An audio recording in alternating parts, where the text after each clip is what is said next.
কোরআনের কর্মীদের কোনো ভয় আছে? কোরআনের কর্মীরা বাঁচলেও লাভ, মরলেও লাভ আছে না নাই? কোরআনের কর্মীরা যদি বেঁচে থাকে তাহলে গাজী, কোরআনের কর্মীরা যদি জীবন দেয় তাহলে শহীদ, ঠিক কিনা? আলা তাকুলু লিমান ইউকতালু ফি সাবিলিল্লাহি আমওয়াত। আল্লাহ বলেন, গোলামরে আমি আল্লাহর জন্য, এই কোরআনের জন্য দুনিয়ার জমিনে লড়তে গিয়ে, চলতে গিয়ে, বলতে গিয়ে, আন্দোলন সংগ্রাম করতে গিয়ে যারা মারা যায়, শোনো বান্দা, তারা মরে না, বাল আহইয়া ওয়ালাকিন লা তাশউরুন, তারা নতুন করে জীবন পায়, তারা মরে দুনিয়ায়, জীবন পায় জান্নাতে। আল্লাহু আকবার। এই জন্য যদি জীবন দিতেই হয়, দিব কার জন্য? আরো জোরে বলেন, কার জন্য? যদি কথা বলতেই হয়, কার জন্য? যদি মিটিং মিছিল করতেই হয়, করব কার জন্য? যদি ভোটটাও দিতে হয়, দেব কার জন্য? মরতেই হবে যখন, শহীদে মরণ দিও আমাকে। চাইলেও তো আমরা সারা জীবন থাকতে পারবো না, কি বলেন, ঠিক কিনা? পিপিলিকাও মারা যায় কি যায় না? হাঁস মুরগি মারা যায় কি যায় না? আমরাও মারা যাব। তাহলে তাহলে কেমন মরা? এমন মরা মরতে চায় যেই মরা মরতে দেরি, হাসতে হাসতে জান্নাত পেতে দেরি না। সেই মৃত্যুর আশা আমাদের আছে না নাই? কার কার আছে দু হাত তুলে দেখায়।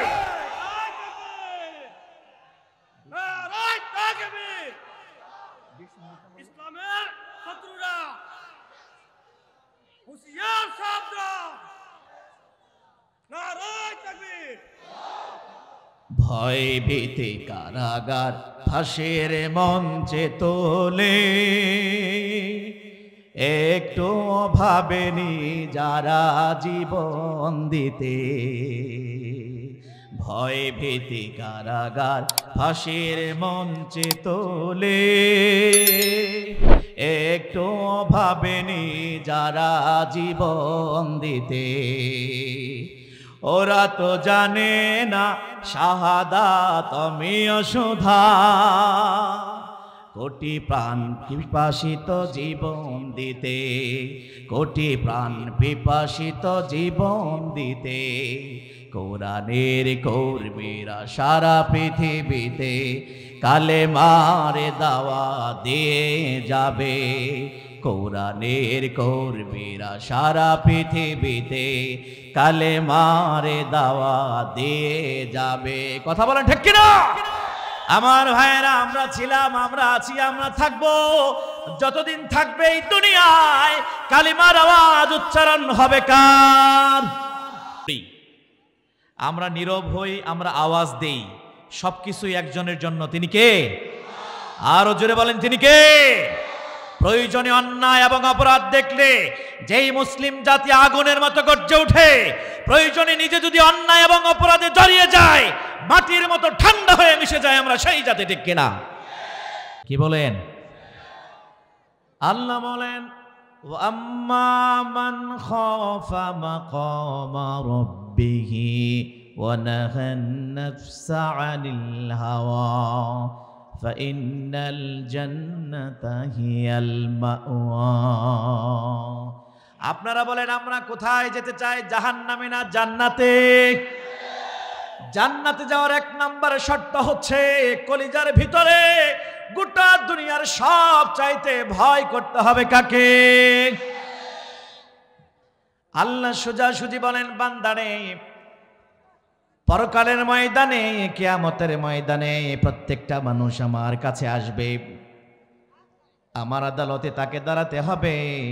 সেই কিয়ামতের ময়দানে দাঁড়ানোর কথা ভেবে আমি আল্লাহকে যারা ভয় করে ডরায়, আমি আল্লাহকে যারা ভয় করে, আমি আল্লাহর মেহমান হয়ে যাই, তারা আল্লাহর জান্নাতে যাবে।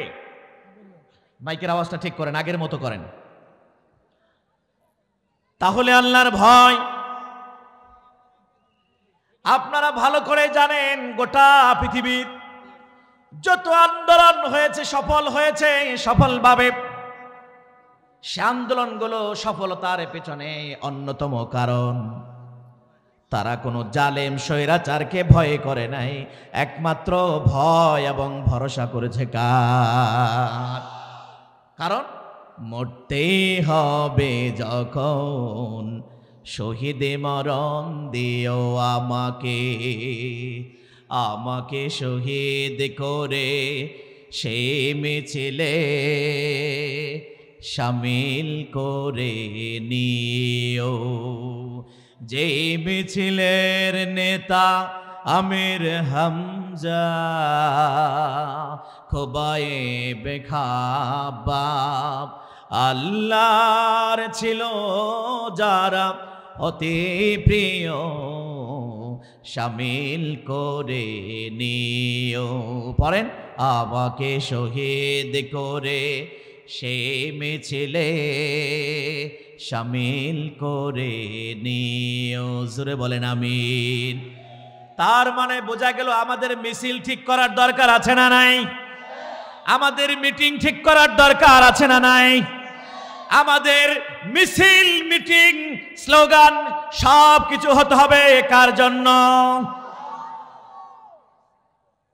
আমার ভাইয়েরা, আল্লাহর জন্য আমরা সব কিছু করব। আল্লাহ যেন আমাদেরকে তৌফিক দিয়া দেয়, বলেন আমিন। আমাদের আজকের মাহফিলের অন্যতম আকর্ষণ মাওলানা হুসাইন আহমেদ মাহফুজ ভাই, মাশাআল্লাহ, যার অন্তত 2-1 মিনিটের গর্জন ছাড়া মুফতি আমির হামজার মাহফিলের অনুমতি নাই। কি বলেন, ঠিক কিনা? সেই হুঙ্কার গর্জন আপনারা অল্প সময়ের মধ্যেই শুনতে পারবেন। তার আগে আমি একটু ভাঙ্গাচোরা কথা বলি। আমার ভাইয়েরা, তাহলে আমাদের মিটিং ঠিক করতে হবে, আমাদের মিছিল ঠিক করতে হবে, আমাদের স্লোগান ঠিক করতে হবে, আমাদের দল ঠিক করতে হবে, আমাদের পরিচয় ঠিক করতে হবে। কথা বলেন ঠিক কিনা? এখন বলেন দেখি, আমাদের পরিচয় মুসলমান না ভিন্ন কিছু? যদি আপনি পরিচয় দেন মুসলমান, তাহলে মিল্লাতা আবিকুম ইব্রাহিম হুয়া সাম্মাকুমুল মুসলিমিন। মুসলিম আমি, সংগ্রামী আমি, মুসলিম আমি, সংগ্রামী আমি, আমি চিরর নবীর, আল্লাহকে ছাড়া কাউকে মানি না। নারায়ে তাকবীর, নারায়ে তাকবীর। এখন বলেন দেখি, এই যে আমি গানে গানে বললাম আমি মুসলিম, আমি সংগ্রামী, আল্লাহকে ছাড়া কাউকে মানি না, নারায়ে তাকবীর, কিন্তু আপনি যেই দল করেন সেই দলের মধ্যে নারায়ে তাকবীর নাই, নারায়ে তাকবীরের স্লোগান নাই। সেই দলের শুরুতেই আছে জালো রে জালো। আর যারা 16 বছর ছিলেন তারা বলছেন জয়। কি সব পচ্চায় গেল, ভুলা যান মিয়া। এবার সামনে আসবে কোরআনের দিন, সামনে আসবে ইসলামের দিন, সামনে যদি কোনো বিজয় বাংলাদেশে হয়, সেই বিজয় হবে লাল সবুজের পতাকার পাশাপাশি আল্লাহর কোরআনের বিধান, আল্লাহর বিধান, কোরআনের জয়, ইসলামের জয়। কথা বলেন ঠিক কিনা? সেই জয় এবং বিজয় ছিনিয়ে আনার জন্য আর এক সাগর রক্তের যদি প্রয়োজন হয়, ও মুসলমান, দিতে রাজি আছো কিনা? হাত তুলে দেখাও। নারায়ে তাকবীর, নারায়ে তাকবীর। ইসলামের শত্রুরা হুঁশিয়ার, সাবধান, আল কোরআনের আলো। নারায়ে তাকবীর। আমার ভাইরা, আলোচনা কি গরম হবে না নরম হবে? না, অযথা গরম করে লাভ কি? আপনি কাদেরকে গরম দেখাইবেন? তারা তো মাঠেই নাই। 16 বছর যারা খেলার জন্য আপনাদেরকে প্রস্তুত করেছে, আপনারা মাঠ পান নাই, এখন মাঠ পেয়েছেন, তারা মাঠ থেকে পালিয়ে গিয়েছে। কথা বলেন ঠিক কিনা? গরমের দরকার না, গরম কান্নাকে করবেন আপনি, সব ঠান্ডা গোটা বাংলাদেশ। খুঁজা কোনো গরম খেলোয়াড় আপনি পাবেন না। অযথা গরম হয়ে লাভ নাই। ঠান্ডা মাথায় আমরা সামনে কাজ করব। একেবারে 71 থেকে 24 পর্যন্ত আমাদের সব দেখা শেষ। এবার হবে লাল সবুজের সোনার কোরআনের বাংলাদেশ। বলা মানে ঠিক কিনা? এটা কি এমনি হয়ে যাবে? কি বলেন এমনি হবে? আপনি ভোট দিছেন ধানের শীষে, আপনি চান আল্লাহ এদেশে ইসলাম কায়েম করে দাও। আপনি ভোট দিছেন মিয়া গামছা মার্কায়, দোয়া করে আল্লাহ তুমি এই জমিনটারে কোরআন দিয়ে চালাও। হবে কি? জোরে বলেন হবে? ওই যে আল্লামা সাইদি সাহেব একটা কথা বলছেন যে এক বেচারা খালি বারবার হুজুরের কাছে দোয়া চাই, কয় হুজুর একটা নেক সন্তানের জন্য দোয়া করেন। তো হুজুর জনমের মতো দোয়া করে, যতবার দোয়া করে বেচারা ব্যর্থ হয়ে ফিরে আসে, বলে হুজুর কেমনে দোয়া করেন, আমার তো কোনো সন্তানই হয় না, সুসন্তান দূরের কথা। হুজুর চিন্তায় পড়ে গেলেন, দোয়ার মধ্যে তো কোনো ঘাটতি নাই, দোয়ার মধ্যে তো কোনো আন্তরিকতার অভাব নাই। বাবা তুমি বিয়ে করছো? কয় হুজুর তা তো করি নাই। তার মানে বোঝা গেল আপনার মুখে স্লোগান নাই ইসলামের, আপনার জীবনে দল নাই ইসলামের, আপনার জীবনে আন্দোলন নাই কোরআনের, আপনার জীবনে সাপোর্ট এবং সমর্থন ভোট নাই ইসলামের। আপনি যদি কিয়ামত পর্যন্ত ইসলামের বিজয় চান, ইসলামের বিজয় তো হবেই না, আপনি মুসলিম থাকবেন না, আপনি মুনাফিক বেঈমান হয়ে যাবেন, ঠিক কিনা? তাহলে আমাদের মিছিল ঠিক করতে হবে। আমাদের মিছিলের শুরুতে স্লোগান থাকবে কার? কালিমাতুল্লাহি হিয়াল উলিয়া, সর্বোচ্চ আওয়াজে সবার উপরে থাকবে কার? কালিমার আওয়াজ।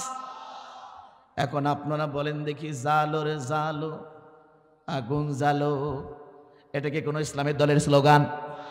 জয় বাংলা, এটা কি কোনো ইসলামের স্লোগান? আর যদি আমি একটা স্লোগান দেন রে তাকবীর, এখন আপনাই বলেন এটা কি জহিরুল ইসলাম জিহাদি সাহেবের দলের স্লোগান? এটা কি জামাত ইসলামের নিজস্ব স্লোগান? এই স্লোগানের দিয়েছেন কে? এখন দুনিয়ায় আমাদের দেশে যত দল আছে স্পষ্ট আপনি শুনে নেন, আল্লাহর দৃষ্টিতে দল হলো দুইটা। জোরে বলেন কয়টা? যারা আল্লাহর কথা বলে, যারা কোরআনের কথা বলে, কোরআনের আন্দোলন এবং সংগ্রাম করে, কোরআনের রাজনীতি করে, কোরআনকে আল্লাহর জমিনে বিজয় করার জন্য যারা সংগ্রাম করে, যারা যুদ্ধ করে, যারা দল করে, আল্লাহ বলেন সেই দলটাই হলো আমার দল। উলাইকা হিজবুল্লাহ।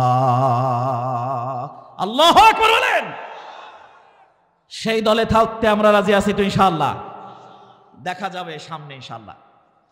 আমার ভাইরা, এখন আপনি বলবেন আল্লাহর দৃষ্টিতে দুইটা দল, আর একটা কোন দল?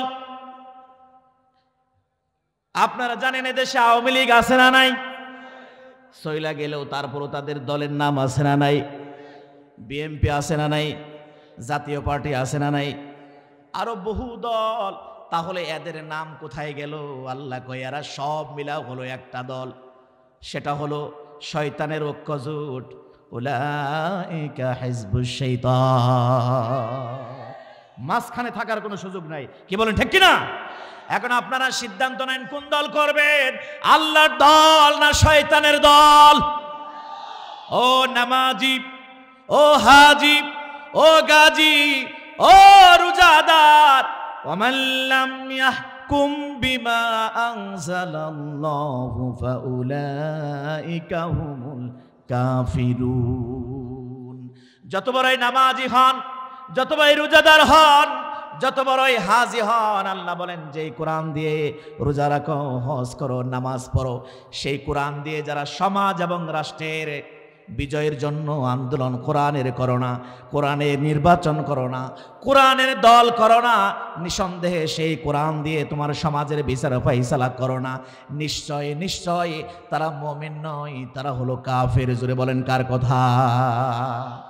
আমার ভাইরা, কথা অনেক থাকলেও সীমাবদ্ধতা আছে।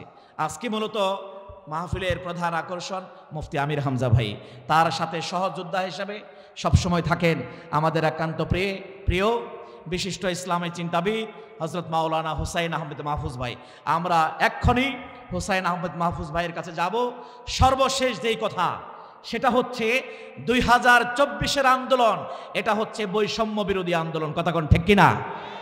আর 1971 সালের আন্দোলন, সেটা কিসের ছিল? সেটা হলো স্বাধীনতার আন্দোলন। কি বলেন ঠিক কিনা? আচ্ছা, স্বাধীনতার আন্দোলন হওয়ার পরে 2025 পর্যন্ত এতবার আমাদের আন্দোলনের প্রয়োজন হয়েছে, এতবার আমাদেরকে রক্ত এবং জীবন দিতে হয়েছে।